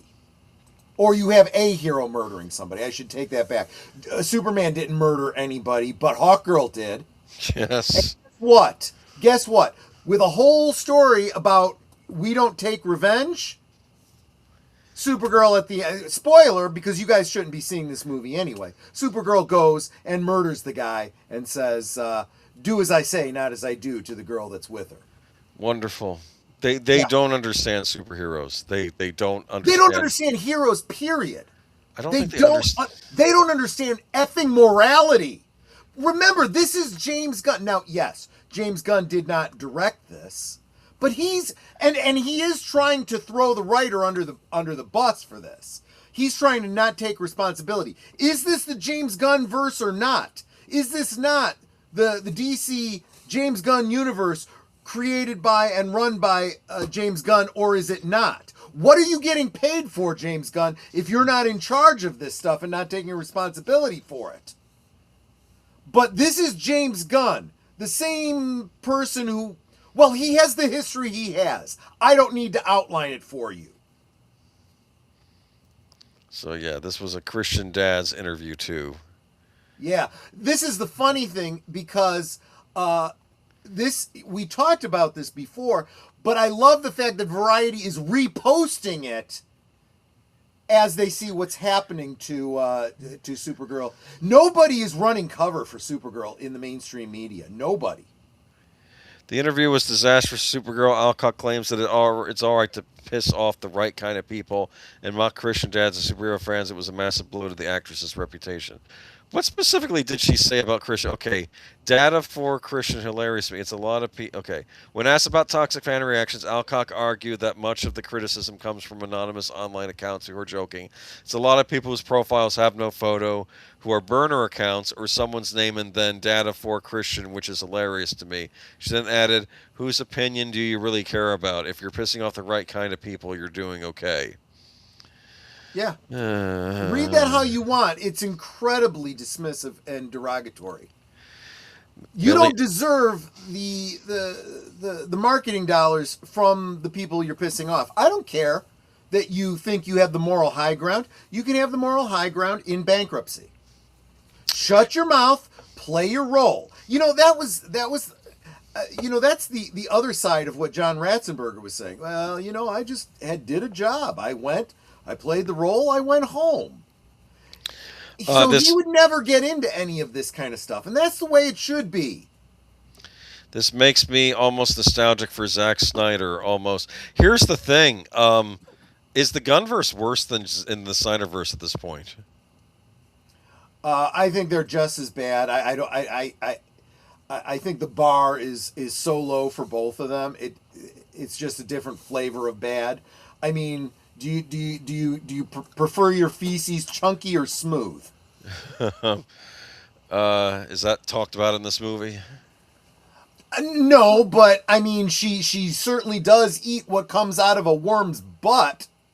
You could take her out of the Supergirl outfit, and this would still be one of those bad, I'm a bad girl, I get drunk a lot and stuff movie. Yeah, it doesn't where it's like, now I gotta defend somebody, so okay, I'm gonna get myself into a fight and defend somebody. Yeah, you could have done this story without it being Supergirl, but don't talk about taking her out of the Supergirl suit, because I think all the people defending this are the ones that want to get Millie Alcott out of her suit, because I guess they don't look at her face. I don't know. Yes, anyway, Gunn is shooting blanks. I don't know, man. I did not care for Creature Commandos. That was his cartoon series he did.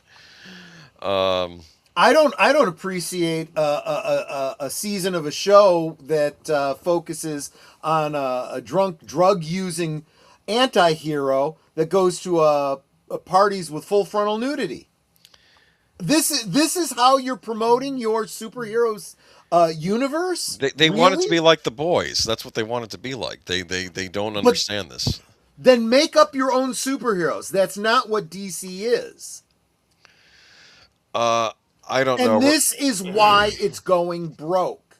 I mean, you can argue, well, I liked it, I enjoyed it, I had fun. You can't argue the numbers. There weren't enough people to go shove popcorn into their faces and say that they enjoyed this. There just aren't. You are in the minority. Okay, read the room. And you can like what you like, but it's not your money that's being burned here. Supergirl equals Jessica Jones. Well, that's the problem. She's not Jessica Jones. That's not her character. Yeah, and Jessica Jones was at least a compelling character. You know? They didn't have to rewrite Jessica Jones to tell that story. Yeah, the math don't lie, exactly. So, yeah. So how big of a disaster is this for Warner Media? And doesn't matter at this point because they're getting sold. Provided the sale finally goes through. I was just going to say, it's not a certainty. It really isn't. I do believe it's going to go through, and here's why. If I was the Ellisons, I would look at this and go, you're not worth what we're paying for. What are you buying here? Think about it. Yeah, well, they're buying IPs is what they're doing. Yeah, and they know it. And there's nothing wrong with that. But the problem is, I would argue, every day that goes by that this sale hasn't gone through, you're devaluing the company more and more and more. You know what? Maybe we just walk away from it. The problem is, though, that they've built in so many contingencies. If this doesn't go through, they're still going to end up spending a lot of money. I know. I'm just... They need to get their act together, especially in the... But I don't see it, if and assume presumably when the Paramount deal goes through, James Gunn is out. There is no way they can justify keeping him. Sarah Proctor says DC Comics hasn't really been profitable since Warner Brothers has bought it. I don't know. I mean, I don't know what's going on there. And again, I'm going to point to, and it's not, I'm going to use one person as an example, but this applies to so many people in the industry. Zaslav doesn't care about the profitability of Warner Brothers. He only cares about his own profitability. So he makes the decisions that put him in the best position for a golden parachute, and screw you guys as he walks out the door. You know what this is? This is the money pit, but a movie studio. That's what Warner Brothers Oh my is. God! It's like that is a great Yeah. analogy, Boomer. You're actually right. Yes. It's like that movie, The Money Pit, where you think you're getting Yep. this nice house, and then it's falling apart on the inside, and that's what you're getting with Warner Brothers. Yeah. It should have the potential to be the #1 studio in the world, but they just keep missing the target every time. On second thought, though, well, actually, I'm not going to make a verdict yet, okay? But this is a scene from an animated production they have going on called Batman Nightfall, tying back to our intro. Remember, Yep. we talked about Nightfall. For comic book fans of a certain age, Nightfall is one of the biggest Batman story arcs ever published by DC Comics. The arc is infamous for having the Caped Crusader's back broken by the super steroid-enhanced genius Bane. It served as a major source of inspiration for Christopher Nolan's The Dark Knight Rises and has been adapted as episodes of several animated shows. Not really, but okay. It's a big storyline that has been given its due until now. Yes, you're right about that. When Peter Gerhaldy, executive vice president of Warner Brothers Animation, took the stage at the 2026 Annecy Animation Festival to introduce the film. He recognized the magnitude of the source material. You all know this is a very important story in the Batman mythology, Gerhaldy told an enthusiastic festival crowd. It's so big that it was so consequential to the Batman story that it takes place over 3 films. So this is a trilogy of films, all animated. The first in the trilogy, Part 1, Nightfall, premiered at Annecy to thunderous applause, with audiences responding to the humor, the gnarly action, and the prominent role of the third Robin, Tim Drake. It's a story that we've held on for many years because we really wanted to get it right. We needed the right team we needed to get the right team together, Girardi added.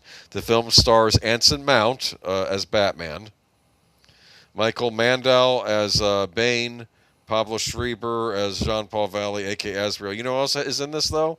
Bruce Boxleitner as Commissioner Gordon. Wow, interesting. Yes. And also David Dismalkian as the Riddler. He could play the Riddler in a live-action film if they ever wanted to do that. Sure. So we'll see. I'll say this from the trailer. It looks like they spent some money on it. The one complaint that one reviewer had, and I also tend to agree, is that Bane does not have a Latin accent in it, unless he's just been working on his English accent in it. But other than that, though, it looks pretty good. I'm gonna wait. I'm taking a wait and see approach to this. Okay, when it comes out, I'll watch it. Okay, and if I like it, I'll sing its praises. That's how I look at it. Because there have been other animated Batman projects in recent years that I've not cared for. Cough, Caped Crusader, cough. I heard also they're doing an Absolute Batman series, which I don't even know if I even like the Absolute Batman comic from what I've heard of it. So I don't know. I need something, man. I miss Batman. Okay, I miss Batman. Want back.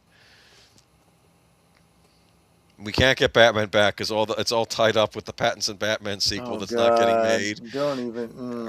What are they going to be able to do for the Gunn Batman movie? I think that's going to be a disaster. I think they're not going to get to it. I guarantee you, they're not going to get to it. There's not going to be a Gunn Superman or a Gunn Batman.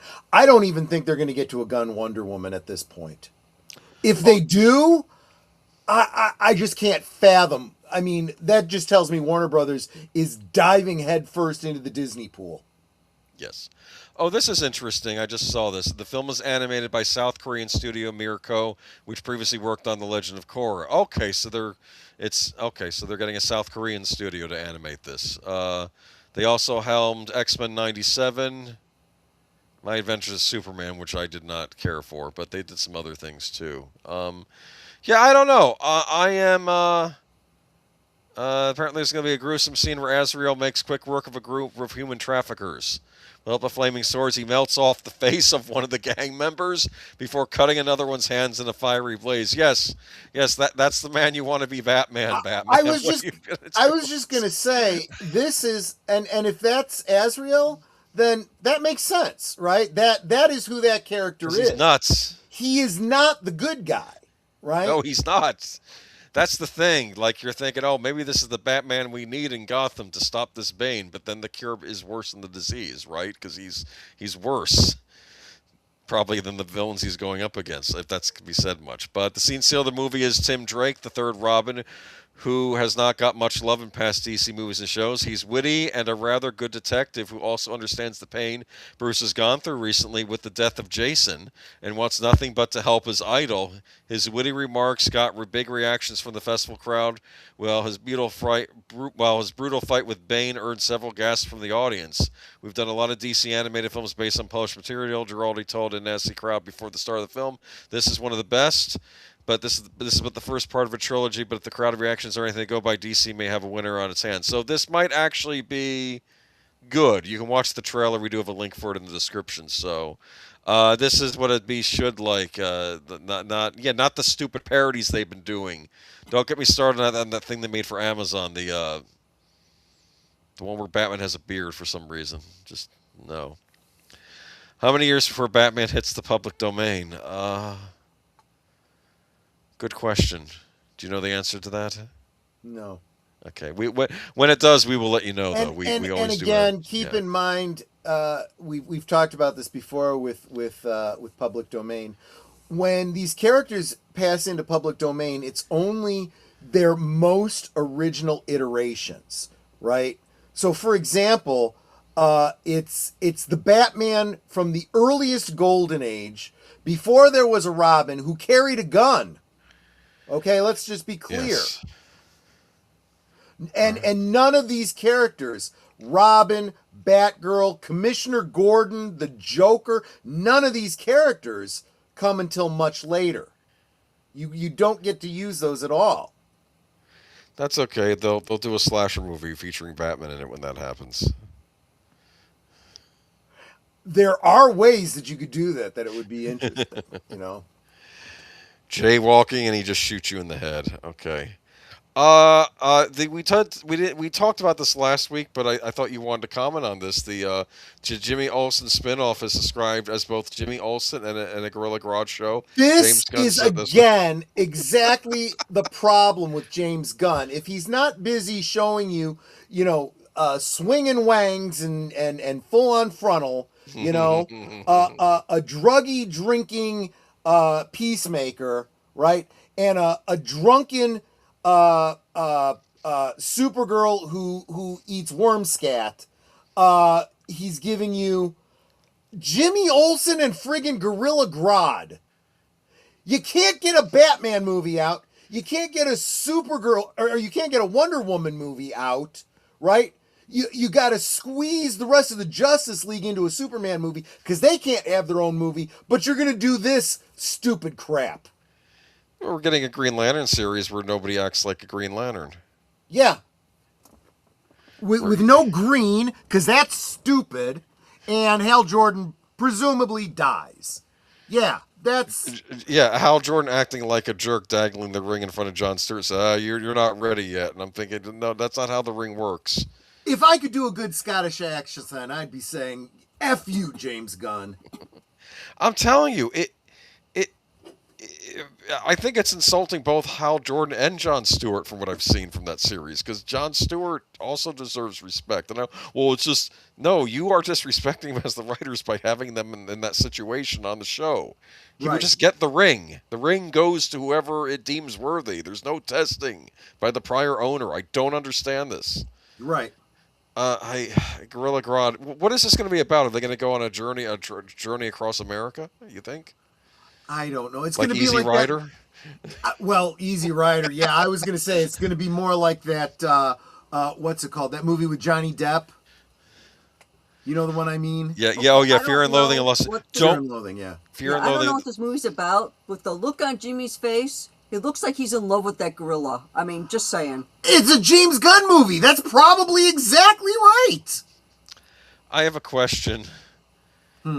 Can't we get a Flash movie with Gorilla Grodd as the villain? Isn't that how this is supposed to work? That would make a whole lot more sense, but no, we can't have that. Actually, I would probably respect this more if he was doing a Jimmy Olsen movie where he becomes Gorilla Grodd. Because that really does fall into the whole goofy Silver Age. He turns into a gorilla. He turns into a turtle. He turns into a giant. No one's minding the store right now. No, that's what no, this- they left James Gunn in charge, and that's like putting a bad friend of the playground in charge of your children. What was the last time we had a non-superhero James Gunn movie has ever done such a thing? Yeah, I don't know. He did Super, but that was like a comedy where a guy thinks he's a superhero. It's one of those, but I would say that's still not getting away from the trope of superheroes. no, it's not really. No.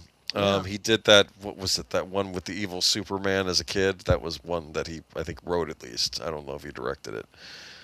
Brightburn. Remember, he was behind that. They put Yeah. the guy behind Brightburn in charge of Superman. That's just genius. Yeah. I don't understand this. This was a whole disaster because I'd read a while ago that James Gunn was actually supposed to take over Marvel after Endgame, but that they didn't allow him to do that because of the stuff that came out about his controversial tweets, where he was making some off-color jokes, and then Yep. Disney didn't want them, but then Disney brought him back for Guardians, and then DC snatched them up for their stuff. So I think what was going to happen with Marvel was it was going to explore the cosmic universe rather than the multiverse, which might have been better than what we got with the multiverse line that they've been doing since. Well, see, I've said this over and over and over again. They're using the multiverse as a catch-all to excuse every failure they do. Well, that didn't work, but that's an alternate universe. Then there's this. Oh, but that's an alternate universe too. Let's try this. Instead of making good movies and then using the multiverse the way it's intended. You know, the original multiverse was Earth 1 and Earth 2, where they were working with modern stories, and they said, oh, all those older stories you loved, that was this other universe. They're older in an older time period, but that still exists in the multiverse. Now we're just updating it, you know, and sometimes they even work together and stuff like that. And, you know, I don't know, man. I don't know. Oh, get this. The next Superman movie, James Gunn is saying it's as much a Lex Luthor movie as it is a Superman movie. Of course it is, because they can't do a Superman movie. The last one wasn't a Superman movie. Okay. They called it Superman, but Superman was, you know, a co-star in his own movie, and it's going to happen again. This time it's going to be a Lex Luthor movie, because we got to tell the stories of the villains. They're the real heroes to these people. This makes me upset, as Gorilla Grodd is one of my favorite supervillains, and I think he's just going to be handled poorly in this whole thing. Like, they killed off Rupert Thorne in Creature Commandos, the cartoon, which, if we're following what they're saying, that is canon with the live-action stuff. That means we'll never see Rupert Thorne in a Batman movie, because they just killed him off willy-nilly on the cartoon he did. Okay. Jendi Tartakovsky. I will get his name right. Tartakovsky. Never. Yeah. Because I've known about him for a while, since the Samurai Jack days, to mount Conan the Barbarian animated series for Cartoon Network Studios and Prime Video exclusive. This is cool. Again, not sure why something from Cartoon Network Studios is going on Amazon and not on HBO Max, but I don't understand how things work. It has a lot to do with very strange licensing related to Conan. Okay. But guys, I always list the citations for every article that we look at in the description below. But along with this one, I also cite a video you should check out from Midnight's Edge. They also have an exclusive that gives a little bit more information that might also fill you with more hope about this. Yes, this is the good news. You're absolutely right. Yeah. The only thing that we don't know. Well, go ahead. I'll get to it when you're done. Conan the Barbarian is coming to Prime Video via a new animated series from animation legend Jendi Tartakovsky and Cartoon Network Studios. He first pitched an animated version of the character created by Robert E. Howard in 1932. In 2008, various networks and streamers were interested in the project, but now it has a firm home with Prime Video. It just entered development, so it will be a while before we see anything from this series. In a pre-taped video message that played at the Annecy International Animation Film Festival, Tartakovsky joked that he'd be able to share some animatics next year and some rough animation the year after that. The official logline for the series reads: after finding love in the pirate queen Belit, a battle-hardened Conan defies gods, fate, and even death to save her from a dark sorcery that threatens to destroy everything. Tartakovsky will serve as executive producer and showrunner on Conan the Barbarian, and is joined by executive producers Derek Bachman, Fred Malmberg, and Mark Wheeler. In the video, Tartakovsky said that he always felt a connection to Howard, a pulp novelist who is largely considered the father of the sword and sandal genre, which Conan the Barbarian is very much a part of. You can feel the influence of Howard in Tartakovsky's work, which particularly Primal, his Emmy award-winning Adult Swim animated series set in the brutal fantasy-filled primordial Earth. I need to watch that. Conan the Barbarian will mark the first time Tartakovsky has worked with pre-existing IP since his Clone Wars microseries for Lucasfilm back in 2003. The status of his Game of Thrones animated spin-off, which was revealed earlier this year, is unclear. Okay. So that's interesting. Wasn't aware he was working on anything for Game of Thrones. So that's interesting. So this Pirate Queen story, from my understanding, from what Andre said, it spans about 2 years, and there's a lot of space in between. That the Marvel Comics run kind of filled in a lot of that. Now, I doubt that they're going to have the rights to adapt any of those comics. But it does give them freedom to tell stories within that span, and I suspect that that's what he's going to be doing. Remember, this is a guy who was offered the keys to Star Wars animation and passed, partly because his first love was Conan the Barbarian, and I suspect partly because he didn't want to sell out to Lucas. And I think he made the right choice. He made the right choice for him. Maybe not for the fans of Star Wars, but there you go. No, I think it's best he would have left. It would have happened regardless because he's a creative. He's a creative himself. I always assumed that Lucas didn't like the fact that he got showed up by his Clone War shorts, and that look at how General Grievous is in those old Clone Wars shorts versus how he was in Rise of Skywalker. He's a genuine menace in Tartakovsky's original shorts. Like when he shows up and the Jedi are all hiding and he says, the only mercy I'll grant you is like a quick death. And then you see one of the Padwins shaking, and then he runs out and the master says, no, don't run out there. And then boom, he's gone. And then just General Grievous is just taking them all out. And it's a massacre, and it actually shows how terrifying he was. And then he's doing the coffee cough thing in the movie. But I think the main reason why this new Conan series is going to Prime is because Cartoon Network.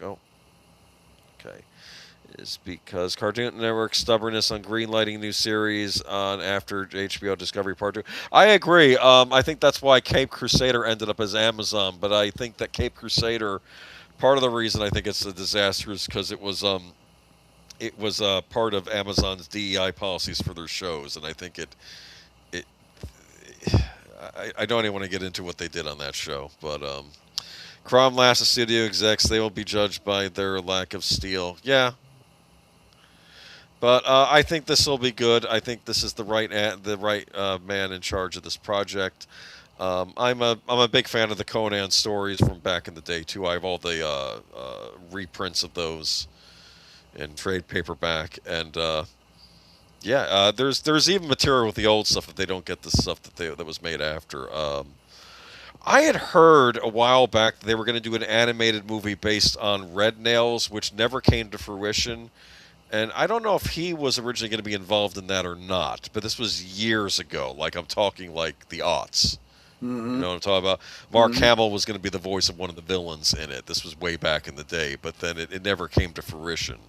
I think they were going to get Ron Perlman to voice Conan in that too, which they ended up getting him to voice Conan in the games, like video games that came out later. But Troy, Part 2 after HBO Discovery team, they started removing a lot of Cartoon Network stuff from the streaming series. Yes, but they okayed that Adventure Time spin-off show, which I'm not even going to comment on here. Okay, which looks very cringy. Phoenix on the Sword was also rewritten, unpublished. Cold Scar written in this one. It'd be really cool too if when he's done with this, if he works on a Cole series, that would be cool too. But yeah.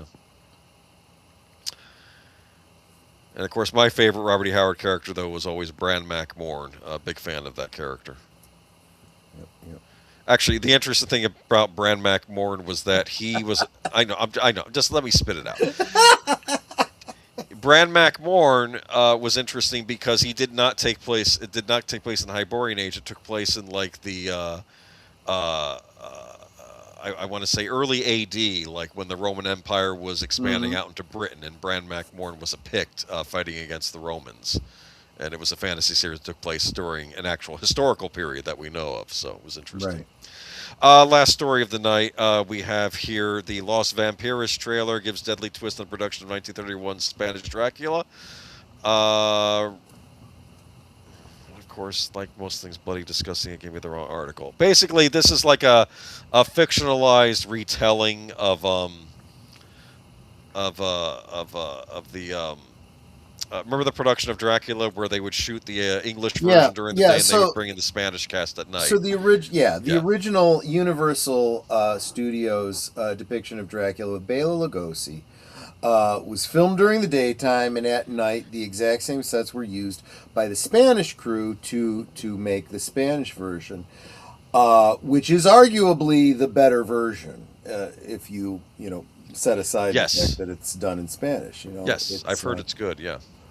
Which, of course, if you have the DVD, the Universal Monsters DVD, it's on there with you get them both, so you could do your own watch party of it and compare the two. I'm wondering if this is like the what's his name, Willem Dafoe. Yes, they're comparing it to that. Yeah. Okay. Like Shadow the Vampire, because like they say don't talk to the actor during the day, and like I think there's a murder on the set, and I'm starting to wonder, is it like a murder thing, or is like maybe the main actor during the day a vampire, or the actor at night a vampire? You know what I mean? It's right. Playing around The fact with that it was filmed at night, maybe he was really a vampire. Yeah. I think not a new idea, but it could be an interesting take. And they don't say in this that it's Dracula, but you can tell that it's supposed to be inspired by what happened with those two. It's like a fictionalized retelling. I'm curious about it. It looks like kind of in the vein of Shadow the Vampire, so I think it might be kind of cool. So there you go. Yeah, I think that'll be good. So that comes out later this year. And that's it for the night. Look, we're finishing on time. Yeah. Isn't that nice? Because we got to get you over to deleted scenes. So if you are on my channel, and I'm presuming on Netter's channel too, stay right where you are, and you will be auto-dramatically forwarded to deleted scenes channel. We need to get Aged Boomer to 500 subscribers so he can do the same thing. So again, make sure you are subscribed to Aged Boomer, and if you are, well, if you're not, make sure you get subscribed. If you are subscribed, make sure you share him out with all of your friends on all your socials and tell people to come subscribe to him. That's it. What do you want for 2 hours, Nate?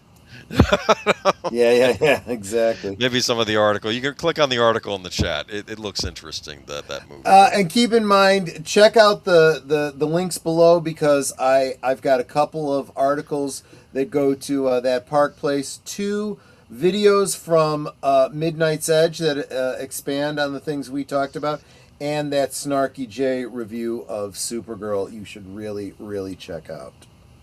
Yes, exactly. But crush your memories, drive them before you. Yeah, well, on that note... and hear the lamentations of their women. And tune in for Doctor Who after reserved seats tonight. On yes, I did not realize that the next story series is only a two-parter, so you're going to get the entire Doctor Who: The Rescue tonight. Did you say Doctor He? Well, I started as, I don't know what I was starting to say, but I corrected myself. Someone should make a Doctor He series now. Okay. All right, y'all. You have a good week. And like I said, tune into our channels during the week. We always have stuff going on, including Troy, who will have a Monday night at the movies tomorrow night. Yep. We're going to watch the real Supergirl movie. Helen Slater. She was actually recently on. Who's the guy who played Lex Luthor in Smallville? On Smallville, Michael Rosenbaum. Yeah, oh, yeah. Was He she has on a his podcast. podcast? Yeah. She was interviewing him. They were talking about Faye Dunaway on the set and things like that. Oh, wow. Cool. Yeah, I'll you have can to find look clips into on that. YouTube. It's interesting. Oh, yeah. Absolutely. All right, y'all. Y'all have a good night, and we're going to roll the credits, and be sure to tune into Deleted Scenes coming up next. There you go. Bye-bye. It's right underneath the presentation. Outro. It's in black. Okay, there we go.